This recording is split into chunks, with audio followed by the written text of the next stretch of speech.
আমি রাসেল আছি সাথে। আর শুরু হয়ে গেল ভূত এফএম। আপনাদের সবাইকে স্বাগত জানাচ্ছি ভূত এফএম আজকে, এবং যারা যেখানে আছেন আশা করছি যে আজকে যে স্টোরিগুলো আছে আমাদের কাছে সেগুলো শুনে আনন্দ পাবেন, ভালো লাগবে এবং এনজয় করবেন অনেক বেশি।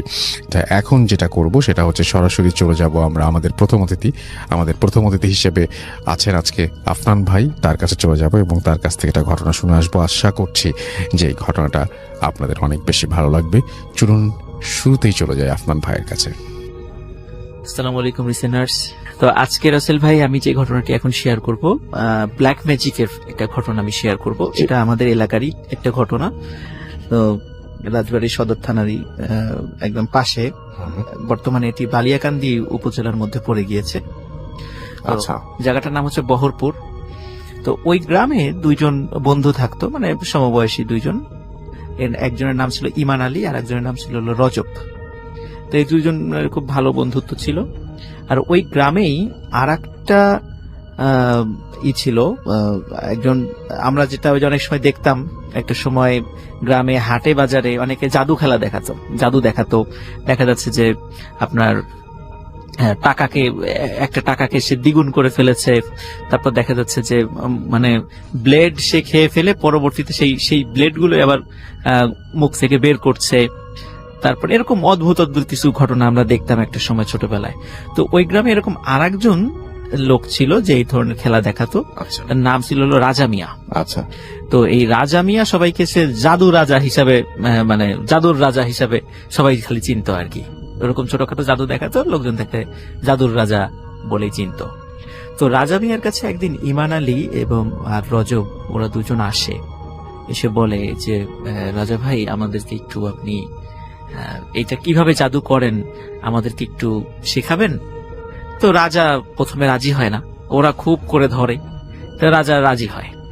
তো রাজি হওয়ার পরে রাজা তাদেরকে বলে যে তোরা দুজন আমাকে কয়েকটা কাজ যদি করে দিতে পারিস, যদি সাহসের পরিচয় দিতে পারিস, তাহলে আমি চিন্তা ভাবনা করে দেখবো যে তোদেরকে এটা শেখানো যায় কিনা। আচ্ছা। তো ওরাও রাজি হয় যে ঠিক আছে আমরা এটা করব। তো ওদের প্রথম যে মানে ফার্স্ট অ্যাসাইনমেন্ট যেটা ছিল সেটা হচ্ছে যে রাজা মিয়া বলে ওদের গ্রামের কাছে একটা কবরস্থান আছে, সে কবরস্থান থেকে একটা লাশের হৃৎপিণ্ডটা কেটে নিয়ে আসতে হবে। এবং সে বলেও দেয় যে কবে যাবে, সেও বলে দেয় আমি একসময় বলবো, তখন তোরা গিয়ে ওই জিনিসটা নিয়ে আসবি। আচ্ছা। তো বেশ কিছুদিন পরে রাজা মিয়া ওদেরকে বলে যে কবরস্থানের উত্তর দিকে একটা নতুন কবর হয়েছে, তোরা পূর্ণিমার রাত্রে গিয়ে ওই কবরটা খুঁড়ে ওই লাশের হৃৎপিণ্ডটা নিয়ে আসবি। আচ্ছা। তো যাওয়ার পথে কিছু ঘটনা ঘটতে পারে, কিন্তু ওদিকে কিন্তু কোনো নজর দেয়া যাবে না। আচ্ছা। তো রাজা মিয়া এবং মানে রাজা মিয়ার কথা অনুযায়ী ইমান আলী এবং যে রজব ওরা দুজন পূর্ণিমার রাত্রে রওনা দেয়। তো যখন যাচ্ছিল কবরস্থানের ঠিক একটু আগে দেখে যে একটা খেজুর গাছের নিচে একজন বুড়ি, মানে ওই সময় কিন্তু শীতের রাত ছিল আর কি, তো একজন বুড়ি একটা কম্বল মুড়ি দিয়ে শুয়ে আছে। আচ্ছা। তখন যাওয়ার পথে বলতেছে যে বাবা তোরা কোথায় যাচ্ছিস? তখন বলছে যে আমরা তো একটু সামনে যাব। তখন বলছে আমি বুঝতে পেরেছি তোরা কবরস্থানের দিকে যাচ্ছিস, বাবা কবরস্থানের দিকে যাস না। তখন বলে যে আপনি এই মানে যাত্রা পথে একটা কাজ করতে যাচ্ছি, তা আপনি এখন বাধা দিচ্ছেন কেন? এরকম ওরা বেশ বকাঝকা করে বুড়িকে। আচ্ছা। বুড়ির কথা শোনে না। তখন ওরা কবরস্থানে যায়, দিয়ে দেখি সত্যি কবরস্থানের উত্তর দিকে একটি নতুন কবর হয়েছে, সদ্য কাঁচা বাঁশ দিয়ে ঘিরে রাখা হয়েছে সেটা। তো ওরা ওখানে গিয়ে হাতে ছোট টর্চ লাইট ছিল, তো ওই টর্চ লাইট দিয়ে আলো জ্বালিয়ে ওরা কবরটা খোঁড়া শুরু করে। আচ্ছা। তো সবাই দুইজন মিলে কবর খোঁড়ে, দেখে হ্যাঁ ঠিক আছে নতুন কবর, ভিতরে লাশ একদম মানে কাফনের কাপড় ধপধপে সাদা। তো ওরা মানে ওদের শর্ত ছিল প্রথমে মানে মুখটা যেন কেউ না দেখে। আচ্ছা। জাস্ট মানে চাকু দিয়ে দ্রুত মানে বুকটা কেটে ভিতরে হৃৎপিণ্ডটা বের, কিন্তু লাশের মুখটা দেখা যাবে না, এরকম একটা শর্ত দিয়েছিল রাজা মিয়া। তো ওরা ঠিক যে কাজ করতে পাঠিয়েছে ওরা সেই কাজটি করে। ওরা চাকু দিয়ে হৃৎপিণ্ডটা কেটে বের করে নিয়ে আসে। এর মধ্যে হঠাৎ করে মানে রজব যে সে বলে যে আচ্ছা এই আমরা তো মুখটা দেখলাম না, আচ্ছা। যার কার লাশ নিয়ে যাচ্ছি তার তো মুখ দেখছি না। হুম হুম হুম। তো ওরা এখন ইমান আলী বলে না না লাশ রাজা তো দেখতে মানা করেছে। তো বলে যে না তারপর একটু দেখি যে কারটা।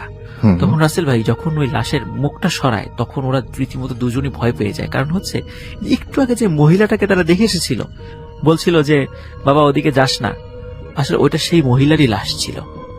ওরা দুজন দেখে খুব মারাত্মক ভয় পেয়ে যায় এবং দ্রুত তাড়াতাড়ি ওখান থেকে মানে কোনো মতে লাশটা মানে কবরটা আগের জায়গায় মানে করে আগের মতো করে দ্রুত চলে আসে এবং রাত্রেই রাজা মিয়ার বাড়িতে চলে আসে। তো রাজা মিয়ার কাছে ওই জিনিসটা মানে হৃৎপিণ্ডটা যখন দেয়, রাজা মিয়া বলে যে তোরা তো খুব সাহসের একটা কাজ করেছিস। আচ্ছা।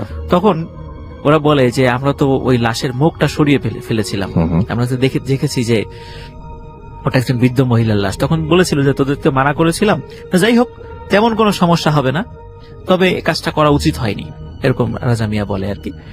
আর তারপরে রাসেল ভাই মানে এরপরে একদিন বলে যে তোরা তো ভালো একটা কাজ করেছিস, তো এক সপ্তাহ পর একটা ডেট দেয় যে এই রাত্রে তোরা দুজন আমার বাড়িতে আসবি, হুম হুম। তোদেরকে আমি কিছু জিনিস শিখিয়ে দেব। আচ্ছা। তো সত্যি এক সপ্তাহ পরে দুজন আসে। আসার পর ওরা যখন আসে দেখে যে ওখানে একটি ছাগলের মাথা বিচ্ছিন্ন বডি থেকে একটু ওখানে একটি ছাগল পড়ে আছে।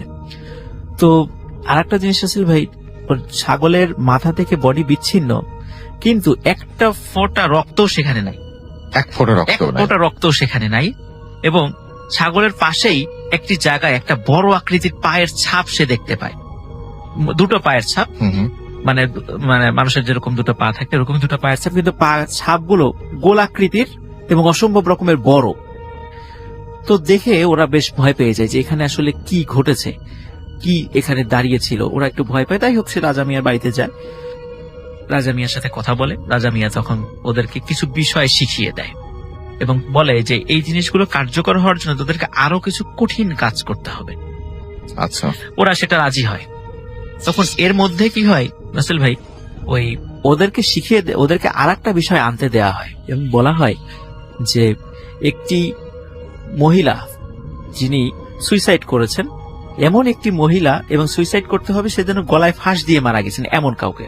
আচ্ছা। তো এই ফাঁস দেওয়া যেই দড়ি বা যে ওড়না বা যেটা দিয়ে যে ফাঁস দেবে ওই জিনিসটা তাদেরকে নিয়ে আসতে হবে এবং ওই মহিলা কবর দেওয়ার পর তার পাঁজরের 3টি হাড় নিয়ে আসতে হবে। এই ধরনের একটা মানে ভয়ঙ্কর একটা বিষয় তাদেরকে আনতে বলা হয়। তখন ওরা এই জিনিসটা মানে চিন্তা করে আমরা কোথা থেকে এটা আনবো এরকম মানে চিন্তা করতে থাকে। কিন্তু মানে এর মধ্যে ওরা মানে ওদের পাশের গ্রামেই একটা মহিলা মানে ফাঁস দিয়ে আত্মহত্যা করে। ওরা টার্গেট নাই যে ওই মহিলার কবর থেকে ওই মানে নিয়ে আসবে এবং বহু কষ্টে মানে ওই মহিলার যেই ওড়নাটা ফাঁস দিয়ে সুইসাইড করেছিল সেটাও ম্যানেজ করে এবং ম্যানেজ করার পর এবং সত্যি খবর খুঁড়ে রাসেল ভাই ওই 3টে হাড় তারা নিয়ে আসছিল। আচ্ছা। নিয়ে এসে রাজা মিয়ার কাছে দেয়। আসলে রাসেল ভাই এই রাজা মিয়া ছিল একটা বড় ধরনের একটা ধান্দাবাজ। তো ও এই বিভিন্ন লোকদেরকে দিয়ে ওদেরকে দিয়ে বিভিন্ন এই ধরনের ব্ল্যাক ম্যাজিক করার জন্য যে এলিমেন্টস গুলো প্রয়োজন এইগুলো আসলে ম্যানেজ করার চেষ্টা করছিল এবং এটা নিজের স্বার্থে এই কাজটা করছিল এবং ওদেরকে দিয়ে ওদেরকে একটা টোপ হিসাবে ব্যবহার করছিল যে বিপদ যদি পড়ে তো ওরাই পড়বে, সে পড়বে না। সেটাই। তো ওরা সত্যি ওই জিনিসগুলো এনে দেয় এবং এনে দেওয়ার পরে আর একটা বিষয় বলে থাকে যে পূর্ণিমার রাত্রে একটা বিশেষ মাঠে যেতে বলে। ওখানে বহরপুর গ্রামে একটা বিশাল একটা মাঠ আছে, বলে যে ওই মাঠে তোরা যাবি, যাওয়ার পরে দেখবি যে দুজন লোক, একজনের মাথায় কালো পাগড়ি আর একজনের মাথায় সাদা পাগড়ি, দুজন লোক মাঠের মধ্যে বসে কি যেন খাচ্ছে। তোরা দুজন চুপি চুপি গিয়ে ওর দুইজনই মাথা থেকে পাগড়িটা নিয়ে দৌড় দিয়ে চলে আসবি। তো ওরা ওই দিন ওই মাঠে যায় রাসেল ভাই। যাওয়ার পরে দেখে সত্যি তো দুইজন লোক মাঠের মধ্যে মনে হচ্ছে কি যেন খাচ্ছে, মাঠ থেকে কি যেন নিয়ে খাচ্ছে। ওরা চুপি চুপি পিছনে গিয়ে রজব এবং ইমান এরা দুইজন গিয়েই ওই পাগড়িটা নিয়ে দৌড় দেয়। দৌড় দেওয়ার পর পিছন থেকে অনেক ডাকাডাকি, কিন্তু ওরা তো আগের থেকে শিখিয়ে দিয়েছে পিছন থেকে ডাকলেও পিছন থেকে ফেরা যাবে না, এরকম বিষয় তাদেরকে বলে দেয়া আছে। ওরা সত্যি পিছন দিকে তাকায় না। কিন্তু অনেকক্ষণ দৌড়ানোর পরে হঠাৎ ইমান আলী খেয়াল করে যে ওর সাথে রজব নেই। ও চিন্তা করে কি ব্যাপার, রজব কোথায় গেল। ও চিন্তা করে হয়তো বা দৌড় দিয়ে রজব আর একদিকে চলে গেছে, ও আর একদিকে চলে এসেছে। ওই চিন্তা করে সে ওই পাগড়িটা নিয়ে ইমান আলী নিয়েছিল সাদা পাগড়ি। তো ওটা নিয়ে সে যখন রাজা মিয়ার বাড়িতে রাত্রে যায়, গিয়ে দেখে যে রজব তার আগেই ওখানে চলে এসেছে এবং সে সেন্সলেস হয়ে রাজা মিয়ার উঠানে পড়ে আছে। তো রাজা মিয়া আচ্ছা। তাকে বেশ মন্ত্রতন্ত্র ঝাড়ফুঁক করে তাদেরকে মানে সুস্থ করে। কিন্তু রাসেল ভাই, এই রজব কিন্তু ওই পাগড়ি আনতে পারেনি। হুম। সে আসলে আনতে পারে, সে ব্যর্থ হয়েছে, আচ্ছা কিন্তু ইমান আলী এনেছিল। ওই ঘটনার পর রাসেল ভাই রজব আস্তে আস্তে আস্তে শুকিয়ে যেতে থাকে। আচ্ছা মানে এমন ভাবে সে মানে শুকিয়ে গিয়েছিল যে কোনো মানুষ দেখলে মানে তার পিলে চমকে যাবে, এমন ভয়ঙ্কর তার চেহারা এবং এত চিকন হয়ে গেছিল রজব আলী, এবং ওইভাবে সে মারা যায়। তো একদিন মানে ইমান এবং এর ভিতরে কি হয়েছিল ভাই, যেহেতু ইমানকে দিয়ে রাজা মিয়া অনেক কাজ করে ফেলেছে, এখন কিছু কিছু বিষয় ইমান আলীকে শিখিয়ে দিয়েছিল এবং ব্ল্যাক ম্যাজিক দুইজন একত্রে প্র্যাকটিস করতো এবং এদের আসলে হিতাহিত জ্ঞানই হারিয়ে ফেলেছে, যে আচ্ছা। ভালো করছে না খারাপ করছে, এরকম মানে অনেক বাজে কাজগুলো তারা দুজনে একসাথে করতো আর কি। এর মধ্যে রাসেল ভাই আমরা ইসের কাছ থেকে যেটা জানতে পেরেছিলাম ইমান আলীর কাছ থেকে, সেটা হচ্ছে এক রাত্রে ইমান এবং রজব দুইজন একই সাথে ব্ল্যাক ম্যাজিক প্র্যাকটিস করছিল। তো সরি, ইমান মানে রাজা মিয়া আর কি। তো রাজা মিয়া ইমানকে বলে যে তুই একটু ঘরের ভিতরে যা, আমার একটু কাজ আছে। তো সে ঘরের ভিতরে গিয়ে বসে এবং রাজা মিয়া বাইরে অপেক্ষা করে এবং কি যেন তন্ত্রমন্ত্র এগুলো পড়ছিল। হঠাৎ মানে ইমান আলী ফিল করলো মানে কি যেন ধূপ ধাপ করে দূর থেকে দৌড়ে দৌড়ে কিছু একটা আসছে, মানে মাটি কাঁপছে, মানে ভূমিকম্পের মতো। তখন সে ওই একটু কৌতূহল হয়ে, ওইটা পাটখড়ির বেড়া ছিল, তো পাটখড়ির বেড়ায় ফাঁকা করে দেখলো যে আসলে বাইরে কি ঘটছে। তখন দেখলো যে রাজা মিয়ার সামনে একটা ভয়ঙ্কর আকৃতির কালো একটা জন্তুর মতো বসে আছে এবং রাজা মিয়ার সাথে কথা বলছে, এবং কথাগুলো ঠিক বোঝা যাচ্ছে না, কিন্তু মনে হচ্ছে যে মানে মানে খুবই মানে মোটা গলার একটা কণ্ঠ। তো এরকম কথা বলতে বলতে হঠাৎ রাজা মিয়ার মানে খুব করুণ স্বরে আর্তনাদ শোনা গেল।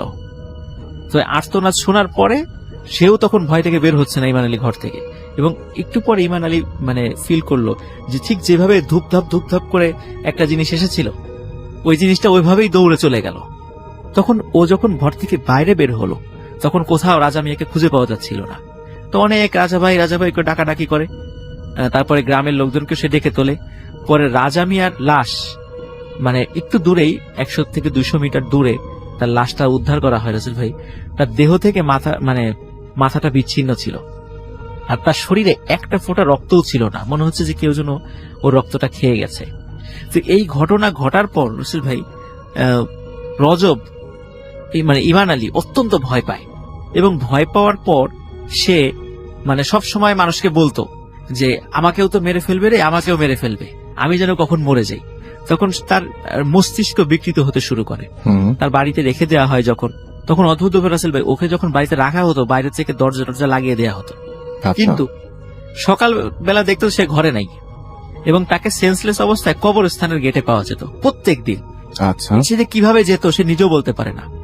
এভাবে তার সে আস্তে আস্তে পাগল হতে হতে পুরো দস্তুর একটা উন্মাদে পরিণত হয়, এবং রাজবাড়িতে বিভিন্ন সময় সে বিভিন্ন জায়গায় ঘুরে বেড়াতো, এবং কাউকে দেখলে সে বলতো আমাকে মেরে ফেলবে রে, আমাকে মেরে ফেলবে। তার কথাটা এরকমই ছিল সব সময়। এবং 2002 সাল পর্যন্ত আমরা ইমান আলীকে দেখেছি।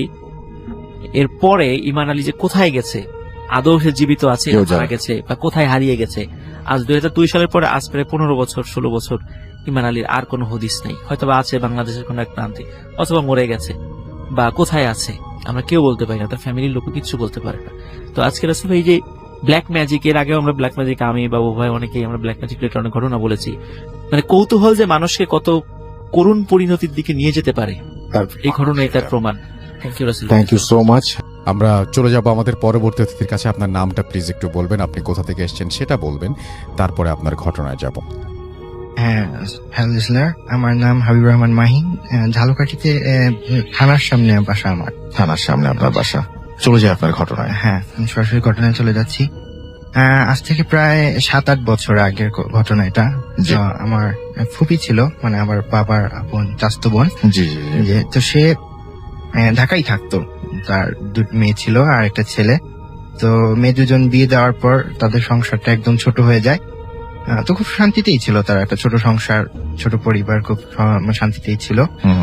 তো হঠাৎ করে 2009 সালের দিকে কোনো একটা কারণে আমার ফুপার আর কি চাকরিটা চলে যায়। চাকরি চলে যাওয়ার পর মানে একমাত্র ফুপাই ছিল যে মানে ইনকাম করতো আর কি পরিবারের মধ্যে। তো ইনকাম যেহেতু নেই, তাই আর কি ঢাকা শহরে থাকাটা খুব ডিফিকাল্ট হয়ে গিয়েছিল।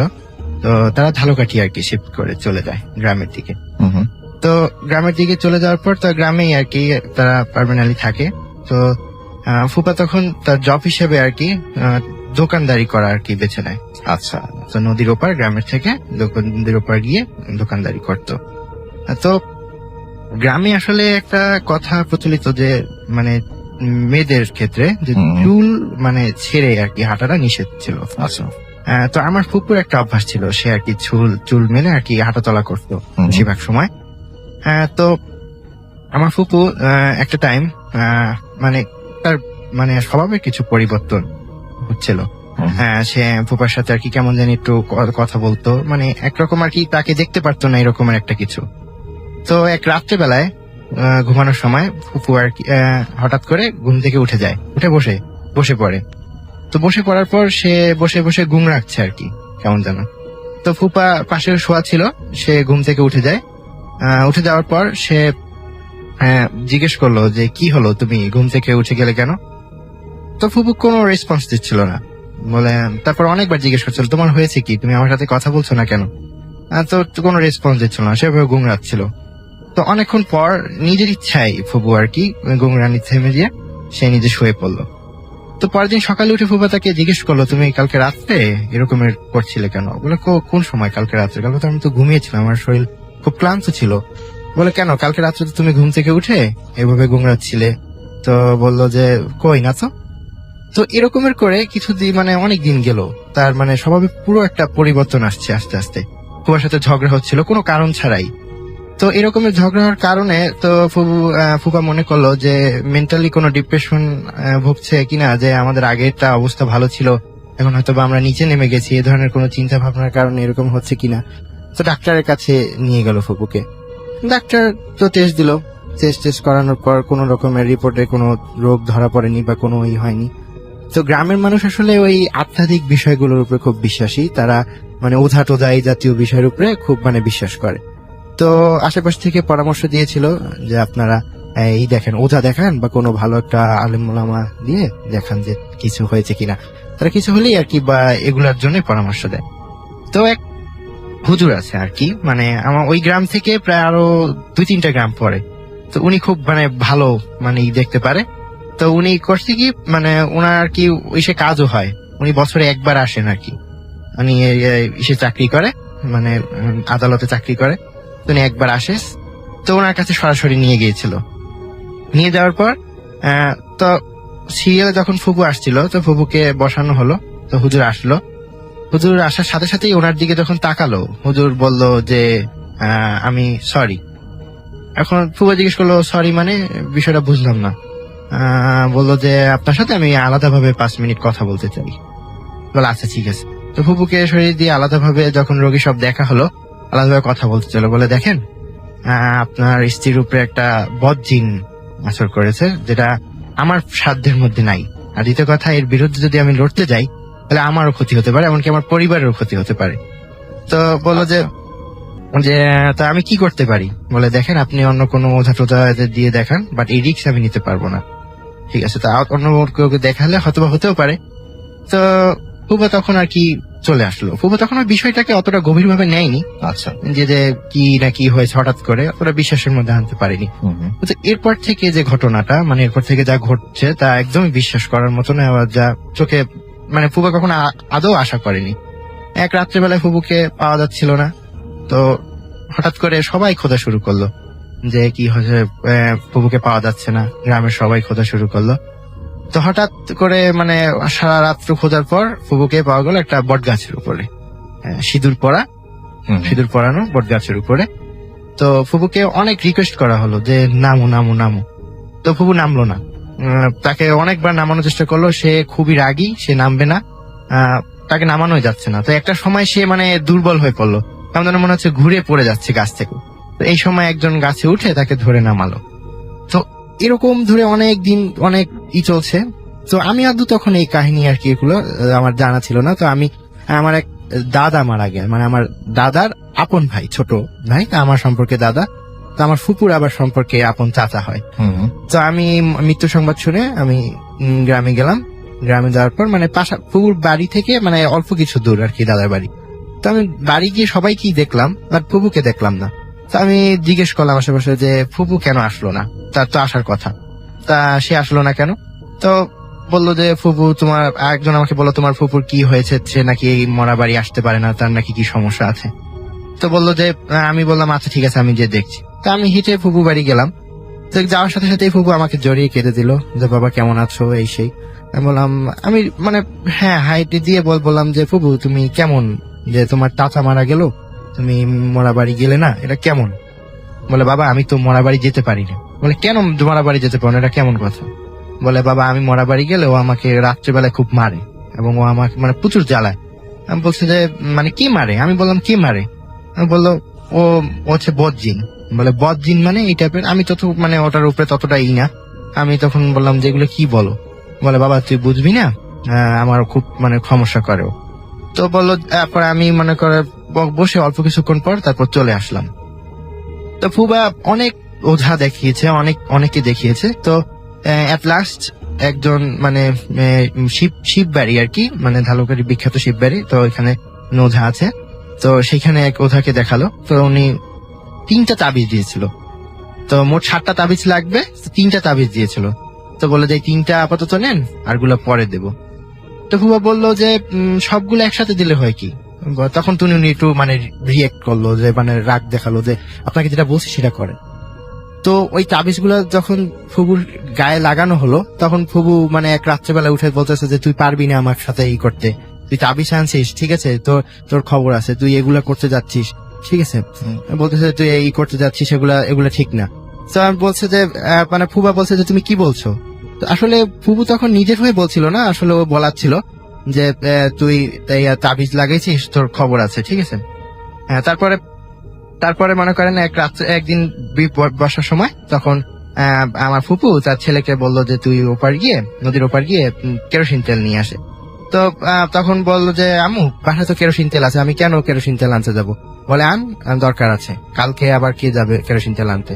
তো ছেলে বললো যে মা প্রতিদিনের মতো তুমি আমাকে আজকে চুমু দিলে না কেন? তো বললো যে দেখ বাবা আমি যদি আজকে তোকে চুমু দিই তাহলে ও তোর ক্ষতি করবে। তাই বলে বাচ্চা তো ছোট মানুষ, ও বুঝে নাই, তো ও চলে গেছে ওপার। তো রাত্রেবেলায় 9টার সময় আমার ফুবা তার ছেলে আসলো, এসে দেখলো যে ঘরের বাতি নিবানো। তো ফুবা বললো যে হয়তো বা তোর মা ঘুমিয়ে গেছে তাই বাতি নিবানো, তুই তোর মাকে দিয়ে ঘুম থেকে উঠা, আমি হাত পা ধুয়ে আসছি। তো পরবর্তীতে ফুবা যখন পুকুরে গেল পা ধুতে, তখন ও বাচ্চাটা চিৎকার দিল জোরে, যে তখন ও দৌড়ে দিয়ে ফুবা দেখে যে ফুবু একটা দড়িতে ফাঁসি অবস্থায় ঝুলে আছে, আর অল্প মানে মাটি থেকে কিঞ্চিত হালকা শূন্যের উপরে। তো পরবর্তীতে মানে তখন তো মানুষ ওটা নিয়ে গবেষণা করার সময় নেই, একটা মানুষ মারা গেছে তখন সবাই নিয়ে মানে করতেছিল। তো লাশটা আনার কেউ সাহস পায়নি। তো আমার এক ফুবা ছিল, সে নামাজ কালাম পড়তো, সে দোয়া দুরুদ করে লাশটাকে নামালো, পুলিশ পোস্টমর্টমে নিয়ে গেল। পোস্টমর্টমের রিপোর্ট সবকিছু আসার পর মানে কোনো ধরনের মানে আত্মহত্যা, গলা জড়ি এ ধরনের কিছু পাওয়া যায়নি। তো পরবর্তীতে একদম মানে সুইসাইড কেস এটা কোনো কিছু মানে পাচ্ছে না পুলিশ এগুলা, ঠিক আছে। তো কিভাবে নেবে, মানে এমন একটা সিচুয়েশন ছিল, ফাঁসির দড়ি ওভাবে ফাঁসিতে আর কি মরার কথা না, মনে আছে কি জানি মেরে ওখানে ফাঁসিতে ঝুলিয়ে রাখছে। তো এই নিয়ে আর কি অনেক দিন অনেক ঝামেলা গেল। তো পরবর্তীতে ওই বাড়িতে থাকতে মানা করলো, যে কেউ বাড়িতে থাকবেন না ওই রাত্রেবেলায়। তো পরের দিন সকালবেলায় মানে আমাদের যে দাদা বাড়ি সেখানে সবাই রইলো। তো পরের দিন সকালবেলা এক লোক যে বললো আপনারা কি ওই রাত্রেবেলায় ওই বাড়িতে কেউ ছিলেন? বলে না তো, আমরা কেউ বাড়িতে ছিলাম না, বাড়ি তো সম্পূর্ণ তালা মেরে আমরা চলে আসছি। বলে আমি রাত্রেবেলায় আমি বাড়ি যাচ্ছিলাম, ওই বাড়ির পাশ দিয়ে তখন শুনলাম কান্নার আওয়াজ। আমি হয়তো ভাবছি যে স্বাভাবিক ভাবে যে কান্নার আওয়াজ, যেহেতু ওটা ওই আপনারা তো মারা গেছে মানুষ, এখানে বাড়িতে কান্নাকাটি করবেন এই স্বাভাবিক। কিন্তু বলতেছে যে না আমরা তো কেউ বাড়িতে ছিলাম না, তাহলে কান্নাকাটি করবে কে? তো এ নিয়ে মানে সবাই একটু অবাক হলো যে কি বলে কান্নাকাটির আওয়াজ। তো আমাদের মধ্যে মুরব্বী ছিল, আমাদের সবাই আলোচনা করলো যে বাড়িটার মধ্যে আসলে বন্ধক টন্ধক দেওয়া উচিত, নাহলে এটা পরবর্তীতে ক্ষতি হতে পারে। তো পরবর্তীতে এক হুজুরকে ডাকা হলো, বলো যে আপনি সে বাড়ি বন্ধক টন্ধক করতে পারে। তো সেকে বলা হলো, সে বললো যে আমার সাথে একজন সক্ষম লোক লাগবে। সক্ষম লোক লাগবে। তো বললো যে আচ্ছা ঠিক আছে, কে মানে সক্ষম লোক হবে। তো একজন সিলেক্ট হলো, সে বললো নিজের ইচ্ছাই বললো যে হ্যাঁ আমি করব কাজ আপনার সাথে। তো আসরে নামাজের পর সে কিছু বালি, তারপরে আগরবাতি, মোমবাতি এগুলো নিয়ে এলো, ইনস্ট্রুমেন্ট, তারপর কি দেন দোয়া পড়লো, বালিগুলো কয়েকবার হাতে নিয়ে ফু দিয়ে তো বললো এগুলো বাড়ির চারপাশে ছিটিয়ে দিতে, তাহলে আর কোনো সমস্যা হবে না। তো উনি ছিটিয়ে দেওয়ার পর তো ওই দিন রাত্রেবেলায় তাকে স্বপ্নে নাকি কে বললো যে তুই এই কাজ করেছিস, ঠিক আছে, তোর বড় বিপদ আছে সামনে, তুই এই কাজটা করে খুব ভুল করেছিস। তো ওই লোক আবার সকালবেলা ওই হুজুরের কাছে চলে গেল যে দেখেন আমি তো কালকে আপনার সাথে এগুলো করছি, এখন আমাকে এরকমের স্বপ্নে দেখলাম আমি এরকমের, আর আমার খুব ভয় করছে, তো কি করা যায়। তো পরবর্তীতে রোজা হুজুরে কিছু দোয়া দুরুদ মানে পরে ফু দিল, তারপর তাবিজ দিল, তাবিজ দেওয়ার পর বললো যে এরপর থেকে আপনার সমস্যা হবে না। এই তো এই চলে গেল। তারপরে ওই বাড়ি থেকে এখনো রাত্রেবেলায় কান্নার আওয়াজ পাওয়া যায় মাঝে মাঝে, ভাদ্র মাসের অমাবস্যা বা এই সময়। কিন্তু ওর আশেপাশে কেউ যায় না, মাঝে মাঝে গেলে ওখানে বেড়াতে যাই, মানে ওখানে একবার দেখে আসি ওই জায়গাটা। তো এই এখন তার মানে এখনো সেই বাড়িটাতে যখনই কেউ যায় তখনই কান্নার আওয়াজ রাতের বেলায় হ্যাঁ হ্যাঁ হ্যাঁ হ্যাঁ। ওই এলাকা অতিক্রম করলে পাওয়া যায়, এবং বিশেষ করে ভাদ্র মাসে বা অমাবস্যা রাতে যদি হয় তাহলে এরকম হয়। Thank you so much.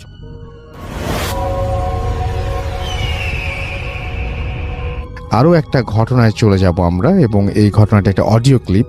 চলুন শুনে আসি অডিও ক্লিপটি। আশা করছি এই অডিও ক্লিপটিও আপনাদেরকে অনেক অনেক আনন্দ দেবে। চলুন শুনে আসি। প্রিয় শ্রোতা বন্ধুরা, আসসালামু আলাইকুম। আশা করছি আপনারা সবাই ভালো আছেন, সুস্থ ও নিরাপদে রয়েছেন। আমি আজকে আপনাদের সাথে যে ঘটনাটা শেয়ার করব তা আমার নিজের সাথেই ঘটেছিল। সালটা ছিল 2018। একদিন মাঝরাতে আমি খবর পাই যে আমার দাদা শ্বশুর ইন্তেকাল করেছেন। তখন আমি আমার শ্বশুর, শাশুড়ি এবং আমার স্ত্রী এবং একজন শালিকাকে নিয়ে আমার গাড়িতে করে আমি পাবনার উদ্দেশ্যে রওনা করি। রওনা করতে করতে আসলে ভোর রাত হয়ে যায়। সকাল 9টা নাগাদ আমরা পাবনা শহর থেকে পরবর্তীতে দাদার গ্রামে গিয়ে পৌঁছাই।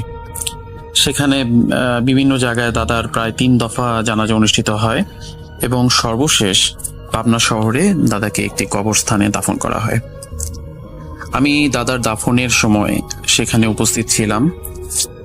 এখানে বলে রাখা ভালো যে আমার সাথে আমার গাড়ি ড্রাইভারও ছিল, এবং সেই গাড়ি ড্রাইভারও দাফনের কাজে ওতপ্রোতভাবে জড়িত ছিল। একদম লাশ নামানো থেকে শুরু করে প্রায় সব ধরনের কাজের সাথে আমার ড্রাইভার জড়িত ছিল। হয়তো ভাবছেন তাহলে ঘটনাটা কি হলো।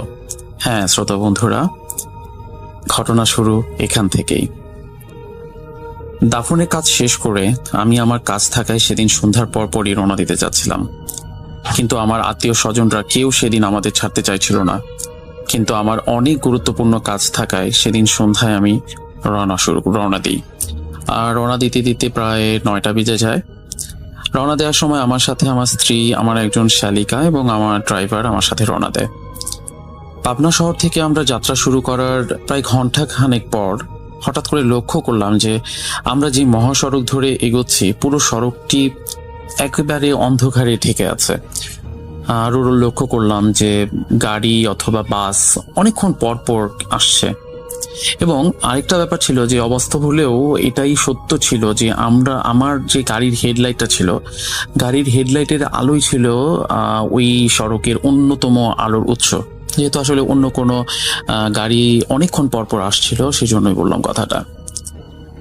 তা মনে মনে ভাবছিলাম যদি এই মুহূর্তে হেডলাইটটা বন্ধ হয়ে যায় তখন কি হবে। যাই হোক, আরো কিছু এগিয়ে যেতে হঠাৎ করে আমরা সবাই শুনতে পাই যে গাড়ির পেছন থেকে নুড়ি পাথর যদি অনবরত গাড়ির বডিতে যদি লাগে, যারা গাড়ি চালান বা একটু যদি খেয়াল করেন যে হঠাৎ করে নুড়ি পাথরের মতো কোনো কিছু আপনার গাড়িতে লাগছে, সেটা নিচে হোক অথবা পেছন থেকে হোক, তখন একটা যে শব্দটা হয়, ঠিক এই ধরনের একটা শব্দ অনবরত আমার গাড়িতে আমরা শুনতে থাকি আর কি। এবং হঠাৎ করে আসলে আমরা এই ধরনের শব্দ কোত্থেকে আসছে বা এই শব্দ যে আমরা শুনবো, এটার জন্য আসলে আমরা কোনোভাবেই আসলে আমাদের কোনো রকমেরই প্রস্তুতি ছিল না। এই জন্য আসলে আমরা সবাই বেশ ঘাবড়ে যাই প্রথম। আমরা যতই এগিয়ে যেতে থাকি এই শব্দটা ক্রমশই বাড়তে থাকে। একবার ভাবছিলাম যে তাহলে কি টায়ার পাংচার হয়ে গেল কিনা, কিন্তু টায়ার পাংচার হয়ে গেলেও তো বোঝার কথা, কিন্তু গাড়ি চলছে, স্মুথলি চলছে, বাট এই ধরনের একটা শব্দ হচ্ছে। এবং আরো ইম্পর্টেন্ট একটা বিষয় ছিল এখানে, যে রাস্তাটা ছিল একেবারেই মসৃণ, খুব ভালো একটা রাস্তা ছিল। সো এখানে কোনো ঝাঁকিও নাই যে এই ধরনের শব্দ এভাবে। এবং আরেকটা ব্যাপার হচ্ছে যে শব্দটা কিন্তু অনবরত আস্তে আস্তে বেড়ে যাচ্ছিল, মানে মনে হচ্ছিল যে আমরা যতই এগিয়ে যাচ্ছি শব্দটা ততই বাড়ছে। যাই হোক, ওই মুহূর্তে আসলে আমরা সড়কে তেমন কোনো গাড়িও দেখতে পাচ্ছিলাম না যখন শব্দটা শুরু হয়, তাই ভয় যেন আমাদের আরো গ্রাস করছিল। হঠাৎ ভয় কাটিয়ে আমি বলার চেষ্টা করি যে এটা আসলে গাড়ি চলতে চলতে যে বাতাস হচ্ছে, সেই বাতাসেই হয়তো পাথর বা নুড়ি যেগুলো আছে ছোট ছোট সেগুলো গাড়িতে লাগছে, আর এখানেই হয়তো এই কারণেই শব্দটা হচ্ছে। যাই হোক, এভাবে আমরা বেশ কিছুক্ষণ কেটে যাওয়ার পর আর আমি সহ্য করতে পারি না। আসলে একটা সময় আমি ড্রাইভারকে বললাম গাড়িটা থামাতে। প্রচন্ড রকমের সাহস সঞ্চয় করি এবং আস্তে করে গাড়ি থেকে নেমে মোবাইলের আলোয় জ্বালিয়ে দেখতে পাই যে রাস্তা একেবারে পরিষ্কার, সেখানে নুড়ি পাথর যা আছে তা থেকে আসলে এই ধরনের শব্দ হওয়া সম্ভব না। এবং মহাসড়কে আপনারা দেখবেন যে মহাসড়কে তো একটু পরপরই গাড়ি চলে, এবং যখন গাড়ি চলে মহাসড়কের যে মেইন রাস্তাটা থাকে সেই মেইন রাস্তাতে কিন্তু আসলে দেখা যায় যে খুব মানে গাড়ি চলার কারণে সবসময় একটা বাতাস যায়, তো এই কারণে দেখা যায় যে রাস্তা কিন্তু খুব পরিষ্কার থাকে, খুব পরিষ্কার থাকে। পাশে থাকে হয়তো কিছু নুড়ি পাথর হালকা পাতলা থাকতে পারে, বাট মহাসড়কে যে মাঝখানটা কিন্তু একেবারেই পরিষ্কার থাকে। যাই হোক, আমি যখন দেখলাম যে একেবারেই ওরকম কোনো সমস্যা নেই, তা আমরা যেটা করলাম, আমরা রওনা দিই। রওনা দেওয়ার পরে দেখা যায় যে নুড়ি পাথরের এই শব্দটা এবার মনে হচ্ছে আরো বাড়ছে, এবং সবচেয়ে অদ্ভুত হয়ে দেখলাম যে গুড়ি গুড়ি বৃষ্টিও হচ্ছে। তাতে যদি বালি পাথর কোনো কিছু থেকেও থাকে রাস্তায়, সেগুলো বসে যাওয়ার কথা, কিন্তু আমরা লক্ষ্য করছি শব্দ ক্রমশই বেড়ে যাচ্ছে। এখন আসলে শব্দটা এতটাই ভয়ঙ্কর মনে হচ্ছিল আমাদের কাছে, আমরা আসলে কেউই সহ্য করতে পারছিলাম না, কিন্তু সবাইকে এক ধরনের সাহস দেওয়ার চেষ্টা করছিলাম। তা এমন সময় সবার নীরবতা ভেঙে আমার ড্রাইভার হঠাৎ করে বলল যে আমি কি কবরস্থান থেকে আসার সময় পা ধুয়ে এসেছিলাম কিনা। তা আমার মনে পড়লো যে এমন কিছুই আমি করিনি, মানে কবরস্থান থেকে দেন আমরা সরাসরি নামাজ পড়ে তারপর আমি বের হয়ে আসি। সুতরাং আসলে ওই সময় ওরকম করে পা ধোয়াটা ওইটা আমি আসলে খেয়াল করিনি। তো ও তখন আমাকে বলল যে আমি যেন একটু পাটা ধুয়ে নেই। তা আমি আসলে আমার ড্রাইভারের এমন উদ্ভট কথা শুনে আমি কিছুটা বিরক্তও হলাম, কিন্তু ক্রমশ এই শব্দটা আমরা সবাই পাচ্ছিলাম এবং বেশ জোরে জোরেই হচ্ছিল। তা বেশ খানিকটা সময় পার হয়ে যাওয়ার পর হঠাৎ করে একটা বাজার চোখে পড়লো। সেখানে আমি নামি এবং আমার সাথে আমার ড্রাইভারও নামে, এবং আমরা দুজনেই পা পরিষ্কার করলাম। আমাদের যে আমি স্যান্ডেল শু পরেছিলাম, তো ও স্যান্ডেল পরেছিল, স্যান্ডেলগুলোও আমরা ধুলাম, এবং দেখলাম যে আমার ড্রাইভারের প্যান্টে কিছু মাটিও লেগেছিল, ও দেখলাম যে সেগুলো পরিষ্কার করেছে। তারপর গাড়ির সিটের যে ম্যাট আছে সেই ম্যাটগুলো সে পরিষ্কার করে নিল, পানি দিয়ে ভালোভাবে পরিষ্কার করলো। তারপর আমরা কিছু শুকনো খাবার কিনে তারপর আবার গাড়িতে উঠলাম। এবার লক্ষ্য করলাম গাড়িতে আর কোনো শব্দ হচ্ছে না। আমি জানি না কেন আর কোনো শব্দ ছিল না, আমি তাও জানি না এত দূর এলাম কেনই বা এত শব্দ হলো, কেনই বা এই ধরনের একটা অভিজ্ঞতা আমরা সঞ্চয় করলাম। যদি এটা হ্যালুসিনেশন হতো তাহলে তো আমার একার হওয়ার কথা, সবার তো হতো না। আসলে যদি গায়ে কবরস্থানের মাটিও লেগে থাকে তাতেও কেন এই শব্দ থাকবে সেটাও আমার জানা নেই। প্রকৃতিতে আসলে এমন কত ঘটনাই ঘটে যার অনেক কিছুই রয়ে যায় আমাদের অজানা, তাই না? কোভিড আর ডেঙ্গু দুটোই কিন্তু এখন সমানতালে আমাদের দেশে বিস্তার লাভ করছে। কোভিডের সংক্রমণ কিছুটা কমে এলেও ডেঙ্গুর সংক্রমণ কিন্তু বেড়ে চলছে। আর কোভিড এবং ডেঙ্গু এই দুটোর ক্ষেত্রেই আমাদের প্রয়োজন আপনার, আমাদের সকলের সচেতনতার। সবাই অনেক ভালো থাকবেন, সুস্থ থাকবেন। সবাই অনেক ভালো থাকবেন, সুস্থ থাকবেন, সুন্দর থাকবেন। ভালোবাসা অবিরাম। আসসালামু আলাইকুম। আল্লাহ হাফেজ।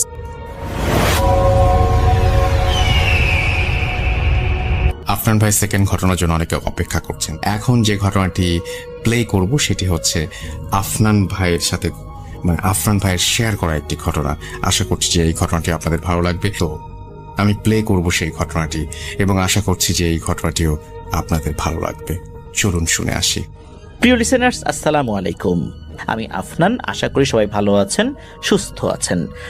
এবারের ঘটনাটি যিনি পাঠিয়েছেন তার নাম লোকমান হোসেন লিটন।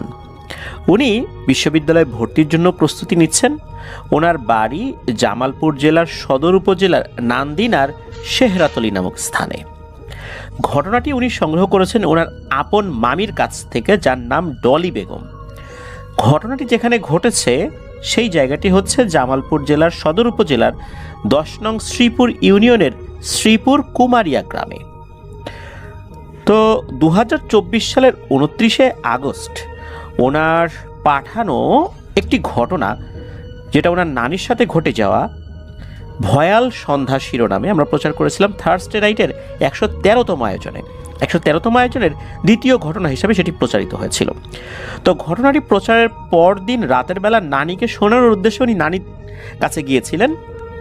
তো ওনার নানির বাড়ি কাছেই 2 মিনিটের রাস্তা। তো যখন গিয়েছিলেন রাতের বেলা তখন বিদ্যুৎ ছিল না, গরমের দিন। ছোট একটা ব্লুটুথ স্পিকার বক্সে ভয়াল সন্ধ্যা ঘটনাটি ওনারা শুনতে থাকেন। সাথে ছিল নানি, মামাতো ভাই, মামাতো বোন, ছোট মামি। গ্রামীণ পরিবেশে পার্টিতে বসে জ্যোৎস্না রাতে ঘটনাটি ওনারা শুনছিলেন। এক অন্যরকম শান্তি, ভয় দুটোই কাজ করছিল। কিন্তু শান্তি কি বেশিক্ষণ স্থায়ী হয়েছিল? না। ঘটনাটি শোনার শেষের দিকে নানি অঝরে কান্না করছিলেন। আসলে নিজের আপন ছেলের সাথে ঘটনাটি ঘটেছে, তো তাই নিজে মা হয়ে ছেলের জন্য কিছুই করতে পারেননি। অসহায়ভাবে মারা যায় নানির ছেলে, অর্থাৎ এই লিটন ভাইয়ের মামা। নানি নিজেকেই দোষ দেন যে তার জন্যই মারা গিয়েছিল সবুজ মামা। পরে ওনারা সবাই মিলে সান্ত্বনা দিলে উনি একটু স্বাভাবিক হন। উল্লেখ্য, বর্তমানে জীবিত মামা 2 জন, সুমন এবং মিলন। মিলন মামা আর ওনার যিনি স্ত্রী তার নাম হচ্ছে ডলি বেগম, মানে ওনার ছোট মামি আর কি, যার কাছ থেকে ঘটনাটি উনি সংগ্রহ করেছেন। তো কয়েক মিনিট পর এই ছোট মামি বলে যে আমার জানাও তো একটা ঘটনা আছে, নিজের আপন দুলাভাইয়ের সাথেই ঘটনাটা ঘটেছিল।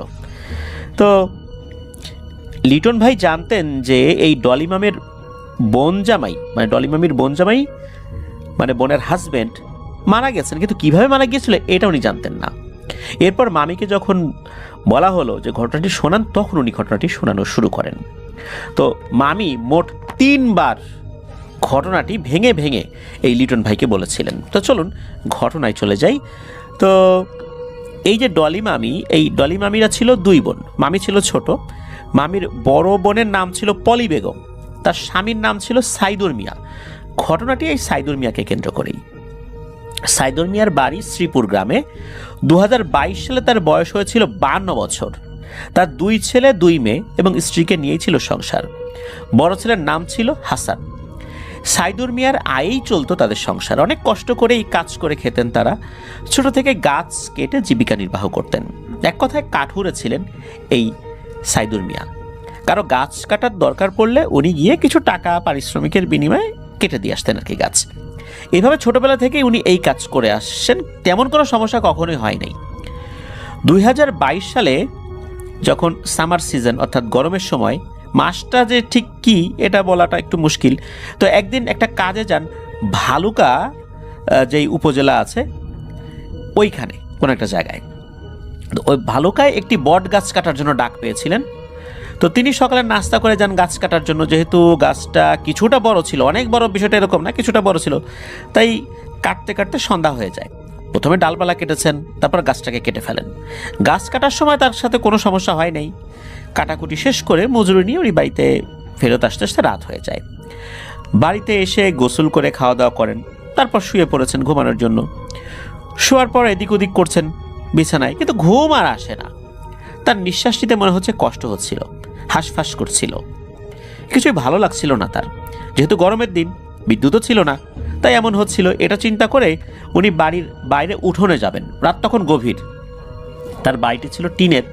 তো বাড়ির সামনে ছিল একটি আম গাছ। আম গাছের নিচে ছিল একটা মাচা বা চাং বলা হয় আর কি যেটাকে। তো বাইরে হালকা বাতাস বইছিল। উনি গিয়ে ওই মাচায় গিয়ে বসেছেন। তার ছেলে মেয়ে সব ঘুমিয়েছিল, তার স্ত্রীও তখন ঘুমিয়েছিল। তো গরমের সময় তার স্ত্রী মানে এই যে পলি বেগম যিনি, তো ওনারও কিন্তু ঘুম ভেঙে গিয়েছে। উনি কি করেছেন, দেখলেন যে স্বামী বিছানায় নাই, মনে হচ্ছে বাইরে বসে আছে। তো উনিও বাইরে বের হয়েছেন, চিন্তা করলেন যে যেহেতু ঘুম আসতেছে না, যাই তার সাথে গিয়ে কিছু মানে সংসারের কিছু আলাপ আলোচনা যা আছে একটু করি, আজকে তো সারাদিনে কথা বলারই সুযোগ পাই নাই। উনি যখন বাইরে গিয়েছেন তখন দেখেন এক আজব দৃশ্য। কোথায় তার স্বামী? চাঙের উপরে তো নাই, অর্থাৎ মাচার উপরে তো নাই। দেখেন যে সাইদুর মিয়া আম গাছে উঠে একটু নিচের দিকে আর কি, উপরে না, একটা মোটা ডালের উপর বসে আছে এবং সামনে একটি মেহগনি গাছ ছিল, ওই মেহগনি গাছের দিকে এক দৃষ্টিতে তাকায় আছে। তো উনি দেখে কাছে গিয়ে বলতেছে, এই তুমি উপরে কি করো, নামো, এত রাত্রেবেলা গাছের ডালে বসে আছো কেন, ওইদিকে কি দেখো? এই কথার কোনো উত্তরও দেন না, নিচেও নামেন না, এক দৃষ্টিতে ওই দিকেই তাকায় আছে, মনে হচ্ছে উনি এই জগতেই আর নাই। অনেক ডাকাডাকির পরেও যখন নিচে নামে না, উত্তরও দেয় না, তখন ওর স্ত্রী চিৎকার চেঁচামেচি শুরু করেছেন। তো চিৎকার শুনে ঘরে থাকা তার ছেলেপেলেরাও ঘুম থেকে উঠে গেছে। আর যেহেতু প্রচণ্ড গরম পড়েছিল, আশেপাশে যে প্রতিবেশীরা ছিল তাদেরও ওইভাবে ঘুম আসছিল না, অনেকে জেগেছিলেন আর কি, তারাও চলে আসছে, বাড়ির সামনে উঠানে চলে আসছে। তো সবাই মিলে তাকে ডাকাডাকি করছে, মানে সাইদুর মিয়াকে। কিন্তু সে ওই একভাবে ওই মেহগনি গাছের দিকে তাকায় আছে, একভাবে মেহগনি গাছের দিকে যে তাকায় আছে, মনে হচ্ছে সে তার ধ্যান জ্ঞান চিন্তা চেতনা সব ওইখানে বদ্ধ হয়ে আছে। দিন দুনিয়া কি হচ্ছে, এত লোকে ডাকাডাকি করছে, চিৎকার চেঁচামেচি করছে, উনি শুনছেনই না। অনেকক্ষণ ডাকাডাকির পরও যখন উনি নিচে নামছিলেন না, তখন প্রতিবেশীর মধ্যে যারা আসছিলেন আর কি ওইখানে, ওনাদের মধ্যে একজন পুরুষ লোক, উনি গাছে ওঠার প্রস্তুতি নিয়েছেন যে এখন উঠে দেখি যে আসলে ব্যাপারটা কি। যখনই গাছে ওঠার জন্য গাছটা কেবল টাচ করেছে ওই ব্যক্তি, সাথে সাথে এই সাইদুর মিয়া ওই ডাল থেকে ধপাস করে গাছ থেকে নিচে পড়ে গেছেন। মনে হলো তাকে কেউ ধাক্কা দিয়ে ফেলে দিল। সাথে সাথে সবাই ধরাধরি করে তাকে ওই চাঙের উপর বা মাচার উপর শুইয়ে দিল। তার শরীরটা ছিল ভীষণ রকমের ঠান্ডা, অথচ ওই সময় ছিল প্রচণ্ড রকমের গরম। তো ওনার স্ত্রী সরিষার তেল এনে তার পুরো শরীরে, বিশেষ করে হাতে পায়ের তলায় মাখিয়ে দেন, মাথায় পানি ঢালেন। তখনও কিন্তু লোকজন আশেপাশে ছিল, কিন্তু এই সাইদুর মিয়ার জ্ঞান আর আসে না। ওই রাত্রে তাকে ঘরে শুইয়ে দেওয়া হয়, কারণ রাত তো অনেক, আর হসপিটালও ছিল অনেক দূরে। সারা রাত তার স্ত্রী ছেলে মেয়ে জেগে তার সেবা শুশ্রূষা করতে থাকে। এক পর্যায়ে তার জ্ঞান ফেরত আসে, আধো আধো চোখ খুলে আবার বন্ধ করে ফেলে। তো সাইদুর মিয়া বলেন যে তার শরীর অনেক ব্যথা করছিল এবং সব খুলে বলেন যে গরমে ভালো লাগছিল না, তাই কিভাবে উনি বাইরে গিয়ে চাঙের উপর বসছিলেন। তবে চাঙের উপর বসার পরেই তার ঘুম ঘুম ভাব আসছে এবং সে ঘুমিয়ে যায়। এরপর কি আছে সে জানে না। এরপর দেখে তার শরীর ব্যথা করছে আর পরিবারের সদস্যরা তার সেবা শুশ্রূষা করছে। তো মূলত চাঙের উপর বসার আগ পর্যন্ত উনি কিভাবে ঘর থেকে বাইরে বের হয়েছেন সব কিছু তো বলছেন, কিন্তু এরপর তার কিছু জানে না। এরপরে যেটা হয়েছে সেটা হচ্ছে যে ওনার স্ত্রী পলি বেগম, উনি এই বিষয়টা বিস্তারিতভাবে বলেন যে এই ঘটনা ঘটছে। তো এটা শুনে তো উনি নিজেও অবাক হয়ে যান যে এটা কিভাবে কি হইলো, আমি তো বুঝতে পারতেছি না। আর গাছের উপর থেকে যে পড়ে গেছে এর জন্য ব্যথা করছে এটা উনি ভাবতেছেন, কিন্তু উনি যে কিভাবে গাছে উঠছিলেন সেটাও বলতে পারেন না। আর উনি ওইদিকে তাকে কি দেখছিলেন এটাও উনি বলতে পারেন না। তো সকাল হলে তাকে কাছেই নান্দিনা নামক একটা বাজার রয়েছে, ওই নান্দিনা বাজারে ডাক্তারের কাছে নিয়ে যাওয়া হয়। তো ডাক্তার কিছু ওষুধপত্র দিয়ে দেন। তো অনেকদিন হয়ে গেলেও তার শরীর আর ভালো হয় না, পুরো শরীরে অনেক ব্যথা। এভাবে স্থানীয় অনেক ডাক্তার দেখানো হয়, কিন্তু তার কোনো রোগ ধরা পড়ে না, সারা শরীর ব্যথা করে। কয়েকদিন পর তার এমন ব্যথা শুরু হয় উনি আর কোনো কাজই করতে পারেন না, তার আয় রোজগার সব বন্ধ হয়ে যায়। এসব কিছু দেখে তার জমানো কিছু টাকা নিয়ে তাকে উন্নত চিকিৎসার জন্য ময়মনসিংহ সরকারি মেডিকেল হসপিটালে নিয়ে যাওয়া হয়। তো সেখানে তার রোগ নির্ণয় করা যায় না যে আসলে কি হয়েছে। তার ব্যথা নাশক কিছু ওষুধ খেতে দেওয়া হয়, ওষুধ সেবন চলছে, কিন্তু কোনো উপকার হয় না সাইদুর মিয়ার। দিন দিন আরও খারাপ হতে থাকে তার শরীর। এরই মাঝে একদিন রাত্রে ওয়াশরুমে যাওয়ার জন্য ঘর থেকে উনি বের হয়েছেন। ওয়াশরুম ছিল একটু দূরে। ওই সময় তার স্ত্রীও ঘুমিয়ে গিয়েছিলেন। উনি যখন দেখলেন যে তার স্ত্রী ঘুমিয়ে আছে, উনি আর ডাক দেন নাই আর কি। তো এই দরজাটার খিল রয়েছে, কাঠের দরজা, তো খিল খুলে ওয়াশরুমে যাওয়ার সময় ওই মেহগনি গাছের দিকে তার নজর পড়ে। উনি দেখতে পান যে মনে হচ্ছে কয়েকটা ধোয়ার মতো বস্তু, কালো ধোয়ার মতো বস্তু বসে আছে, একটু নড়াচড়াও করছে। একটা ডালের উপরে সিরিয়ালি বসে আছে। উনি চিন্তা করেন যে কি রে এটা, উনি গুনতেছেন 1টা 2টা 3টা করতে করতে দেখেন যে এখানে 7টা আছে এরকম। তো এইটা দেখার পর উনি অজ্ঞান হয়ে পড়ে যান, ওনার আর কিছু মনে নেই। পরদিন যখন ওনার জ্ঞান ফিরেছে, মানে রাতের বেলা ওনার স্ত্রীও টের পাই নাই, সকালবেলা ভোরবেলা যখন বাইরে বেরিয়েছেন তখন দেখছেন যে সাইদুল মিয়া পড়ে আছে। তখন ওনার স্ত্রী তাকে ঘরে নিয়ে আসছেন, তার জ্ঞান ফিরেছে। কিন্তু উনি আসলে বিস্তারিতভাবে বলতে পারেন না, শুধু এতটুকুই বলেছিলেন যে এরকম কিছু দেখছেন আর কি। এই ঘটনার পর তার শরীর আরো খারাপ হতে থাকে, কিছুই খেতে পারেন না, শরীর একদম চিকন হয়ে গেছে। 2 মাস এভাবেই কেটে যায়। 3 মাস পর তার হাঁটা চলা বন্ধ হয়ে যায়, ঘরে পড়ে যান। কথা বলা ছাড়া উনি কোনো কাজই করতে পারেন না। খাওয়া দাওয়া, ওয়াশরুম সবকিছু তার বিছানাতেই হচ্ছে। তার স্ত্রী তার সেবা শুশ্রূষা করছে। এর মধ্যে একদিন এই ডলি মামি, তারপর মিলন মামা তাকে দেখতে গিয়েছেন। তখন তারা কবিরাজ দেখানোর সিদ্ধান্ত নেন। এর মধ্যে কিন্তু কোনো কবিরাজ দেখানো হয়নি। প্রথমে এলাকার মসজিদের হুজুর দ্বারা তদবির নেন, কিন্তু হুজুর নিরুপায় হয়ে বলেন যে ওনাকে ভালো কোনো হুজুরকে দেখাতে, কারণ এই চিকিৎসা তার দ্বারা সম্ভব হবে না, তাকে ভয়ঙ্কর কিছু পাইছে। এ কথা বলে তেল পড়া পানি পড়া দিয়ে চলে যান। এরপর অনেক হুজুর কবিরাজ দেখানো হয়েছে, তদবির নেওয়া হয়েছে, কিন্তু কোনো কাজে আসে নাই। এভাবে আরো 1টি মাস কেটে যায়। 4 মাসের মাথায় উনি একেবারে মৃত্যু শয্যায় শায়িত হয়ে যান। ওনার কথা বলাও বন্ধ হয়ে যায়, মানে জবানও বন্ধ হয়ে যায়। একদম মমির মতো শুয়ে থাকে, হাত পা কিছুই নাড়াতে পারেন না উনি।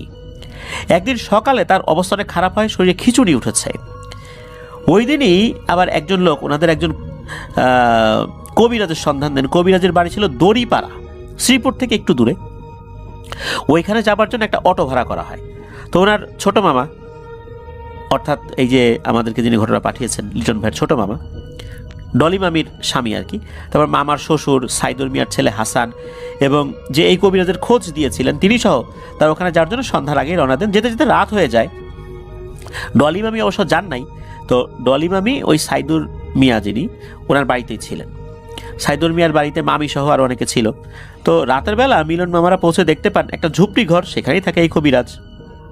ছনের তৈরি ঘর যেরকম হয় ওইরকম আর কি। তো বাইরে থেকে তাকে ডাক দেওয়া হয়নি, ঘর থেকে বাইরে বের হয়ে আসেন। কবিরাজটি ছিলেন একজন বৃদ্ধা মহিলা, বয়স আনুমানিক 70 বছর হবে।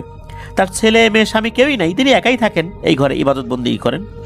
তো বৃদ্ধা হলে কি হবে, তার চলাফেরা 8-10টা সাধারণ মানুষ যেভাবে চলাফেরা করে, বৃদ্ধা মানুষের যেরকম চলাফেরা একটু দুর্বল হয়ে থাকে, উনি ওরকম না আর কি।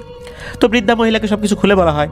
তো উনি শোনার পরে বলেন যে আমি তো আসলে রাতে কাজ করি না, আমার যে জিন ওস্তাদ আছে তার নিষেধ আছে রাতে কাজ করা, আপনারা কালকে সকালে আসেন। এরপর সবাই মিলে তাকে অনেক জোরাজুরি করে। এরপর তিনি রাজি হন, বলেন যে আমার তো আসলে ওস্তাদের নিষেধ আছে, তারপরও আপনারা আসছেন এত দূর থেকে, দেখি কি করা যায়। উনি একটা আসনের মতো জায়গায় গিয়ে বসেন। তো কবিরাজ সবাইকে বলেন যে আমার কাজ শেষ না হওয়া পর্যন্ত কেউ কোনো কথা বলবেন না, আমার ওস্তাদ আপনাদের সবকিছু জানিয়ে দেবে। মাটিতে গোল বৃত্ত এঁকে ক্রসের মতো কিছু চিহ্ন দিয়ে সূরা কালাম পড়তে থাকেন তিনি। এরপর উনি ওনার ওস্তাদ জিনের মাধ্যমে কথা বলতে থাকেন। মামা সহ সবাই মনোযোগ দিয়ে শুনছিলেন। তো ওস্তাদ জিন ওই বৃদ্ধা কবিরাজের মাধ্যমে, মানে তার ভিতরে পজেস হয়ে বলছে যে এই সাইদুর মিয়াকে 7টা পিশাচ জাতির জিনে আসর করেছে, ওকে 7 জন মিলে তিলে তিলে খেয়ে ফেলেছে। তারপর কবিরাজ সবাইকে বলেন রোগীর কাছে যারা আছে তারা যেন ভয় না পায়, আর ভয় পেলে দরজা জানালা সব বন্ধ করে রাখতে বলবেন, বাচ্চাদেরকে রোগীর কাছ থেকে দূরে রাখবেন, ওখানে কিছু ভয়ের ঘটনা ঘটবে, কেউ যেন ভয় না পায়। কবিরাজ বলেন, ওই সময় অবশ্য ওই জিনটা বের হয়ে গেছে আর কি। তো ওই কবিরাজ, মহিলা কবিরাজ বলেন যে তার জিন ওস্তাদ রোগীর কাছে গিয়ে পিশাচগুলোকে ধরে আনবেন। তো তারপর এই মিলন মামা ডলি মামিকে ফোন করে বলেন, ডলি মামি তো ওই বাড়িতে ছিলেন, সাইদুর মিয়ার বাড়িতেই ছিলেন। তো ফোন করে বলেন যে তোমরা যারা রোগীর কাছে আসো তোমরা কিন্তু কেউ ভয় পাও না, দরজা জানালা বন্ধ করে রাখো, বাচ্চাদেরকে অন্য ঘরে পাঠিয়ে দাও, ওখানে কিছু একটা ভয়ের ঘটনা ঘটবে, কবিরাজের জিন ওখানে যাবে, কবিরাজ তার কাজ করছে। তো যে কথা সেই কাজ, ওখানে যারা ছিল সবাই খুব অ্যালার্ট হয়ে যায়, দরজা জানালা বন্ধ করে দেওয়া হয়। সব ঠিক হওয়ার পর বৃদ্ধা কবিরাজ তার ওস্তাদ জিনকে চালান করে দেন সাইদুল মিয়ার বাড়িতে। ডলি মামির ভাষ্য মতে ওই বাড়িতে হঠাৎ করে প্রচুর বাতাস বইতে থাকে, টিনের চালের উপর মানুষ হাঁটলে যেরকম আওয়াজ হয় ঠাস ঠাস টন টন ওরকম হচ্ছে। হঠাৎ করে বন্ধ দরজা ধপাস করে খুলে যায়, ঘরের ভেতরে একটি দমকা বাতাস ঢোকে, ঘরের ভেতরে শোকেস সহ সবকিছু থরথর করে কাঁপতে থাকে। হুট করে কিছুক্ষণ পর আবার সব বন্ধ হয়ে যায়। এরপর ওই বাড়িতে আর কিছুই ঘটেনি। তো মামি সহ ওখানে যারা ছিলেন সবাই কিন্তু এই ঘটনা প্রত্যক্ষ করেছেন। মূলত ওখান থেকে ওই ওস্তাদ জিন পিশাচ জিনকে ধরে নিয়ে যায়। তখন ওই যে বৃদ্ধা কবিরাজ, তার মধ্যে পিশাচ 7টি জিনের মধ্যে একটি হাজির হয়েছে। এরপর বলতে থাকে, আমাকে ছেড়ে দে রে, আমাকে ছেড়ে দে। সাইদুর ওর কৃতকাজের শাস্তি পাইতেছে। আমরা 7 জন ওই বট গাছে থাকতাম অনেক বছর ধরে, ও আমাদের থাকার জায়গা নষ্ট করছে, গাছ কেটে ফেলছে, তাই আমরা 7 জন ওকে কৃতকর্মের শাস্তি দিতেছি। আমরা ওকে খেয়ে ফেলাইছি, তো আমাদের 7 জনের মধ্যে 6 জন ওকে খেয়ে ছেড়ে চলে গেছে। আমি হলো সবার ছোট, এখন আমি ওকে খাচ্ছি। 6 জন তো খায় চলেই গেছে, আমার খাওয়া অল্প একটু বাকি আছে। এখন তো ও আর বাঁচবে না, ওর যা করার তো আমরা করে ফেলছি। কবিরাজ তখন একটু কঠোর হন। ওই পিশাচ জিনটার ভিতরেই কিন্তু ওই জিনটা আবার কথা বলছে, একই সাথে 2টা জিন কথা বলছে। ওই জিনটা আবার বলছে, তুই কি যাবি না অন্য ব্যবস্থা করব? তখন ওই জিনটা বলছে যে আমি নাই চলে গেলাম, আমাকে ছেড়ে দে, আমি চলে যাই, আমি আর আসবো না। কিন্তু মনে রাখিস, ওর তো যা খাওয়ার আমরা খাইয়ে ফেলছি। আমার না হয় অল্প একটু খাওয়া বাকি ছিল, সেটা খাইলাম না, কিন্তু ওর তো আর বাঁচার সম্ভাবনা নাই রে।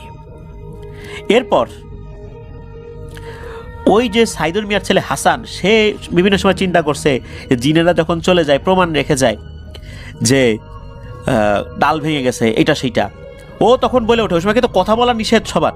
ওই হাসান বলে ওঠে, আচ্ছা পিশাচ যে এখান থেকে চলে গেছে, এর প্রমাণ কি? এইটা বলার সাথে সাথে গায়েবীভাবে এমন ঠাস করে একটা চর মেরেছে হাসানের গালে।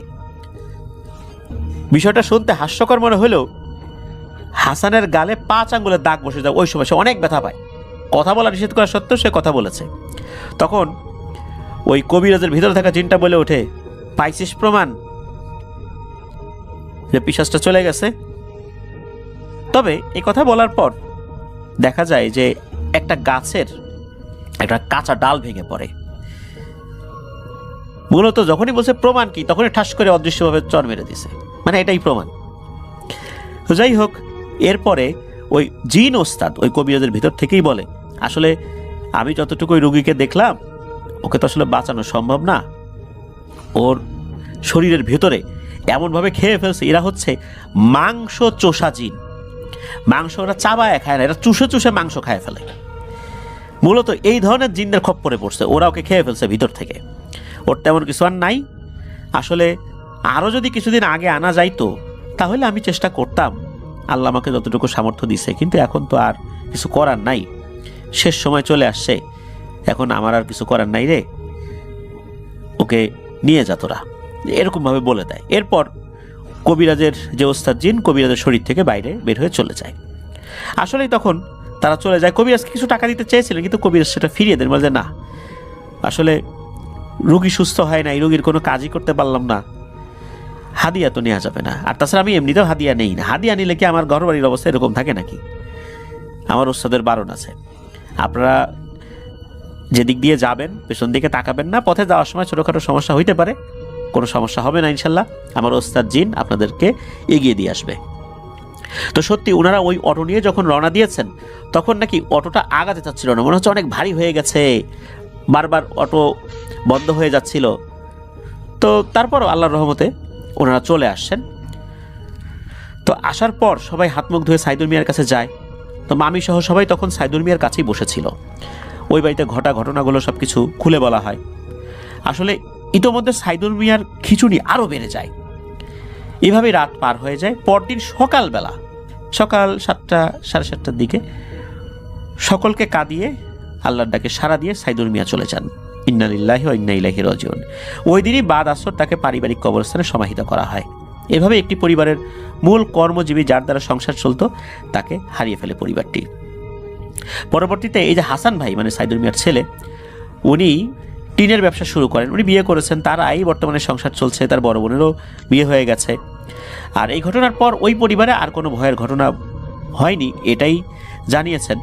তবে পরবর্তীতে ডলি মামি তার বোন পলিকে প্রতিশোধের কথা যদি মানে বলেছিলেন যদিও বা, কিন্তু এই যে পলি বেগম উনি সেটা নাকচ করে দেন। উনি বলেন যে আল্লাহ সব দেখছেন, আল্লাহ আছেন উপরে, এই ওসিলায় হয়তোবা আমার স্বামী জান্নাতে যাবেন, এজন্য আমি কোনো প্রতিশোধ নিতে চাই না, পরকালে আল্লাহ বিচার করবেন ওই জিনদেরকে, কারণ সে তো কোনো অপরাধ করে নাই, এটা তার পেশা, সে গাছ কাটতে গেছে, কাটছে, আগে থেকে তো তাকে তো কোনো সতর্কতাও অবলম্বন করার সুযোগ দেওয়া হয় নাই, এই জন্য তাকে তারা হত্যা করছে, শাস্তি তারা পাবে, আর ইনশাল্লাহ আল্লাহ তাকে ক্ষমা করবেন, এটাই তার কথা ছিল।